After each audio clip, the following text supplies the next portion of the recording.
हाय वर बघा, एक फुलकोबी आहे. फुलकोबी आणि काळे चणे त्याची आमटी बनवूया आपण. इथे मी फ्लावर असे स्वच्छ धुवून घेतलेले आहे आणि काळे चणे आहेत, हे उकडून घेतलेले आहेत. त्याची आपण आता रस्सा भाजी बनवूया, म्हणजेच आमटी.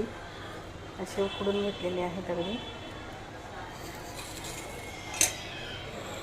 आता बघा, इकडे मी वाटण केले आहे. थोडंसं चणे मिक्सरमधून चणे वाटून घेतलेले आहेत, काळे चणे. आता तेल टाकून घेऊया. त्यानंतर आपल्याला कढीपत्ता टाकून घ्यायचा आहे, कांदा टाकून घेऊया, मसाले टाकून घेऊया, मीठ आपल्याला चवीनुसार घ्यायचं आहे. त्यानंतर तिखट आवडीनुसार तिखट घ्यायचं आहे. हळद घ्यायची थोडी,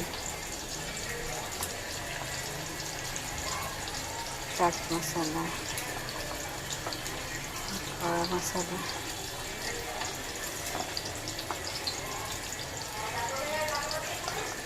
असे आपल्याला मसाला टाकून घ्यायचे. भाजी टाकून भाजी कांदा फ्राय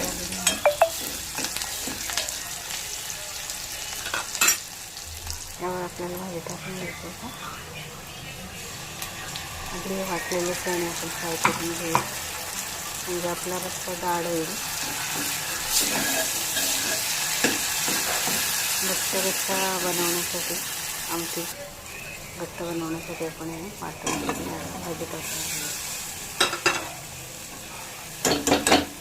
वाटण फ्राय झाले, भाजी हलवून घेऊया आणि वरून पाणी टाकून घ्यायचं आहे. हे चणे त्यात टाकून घेऊया. थोडा वेळ झाकण ठेवून आपली भाजी तयार झाली आहे.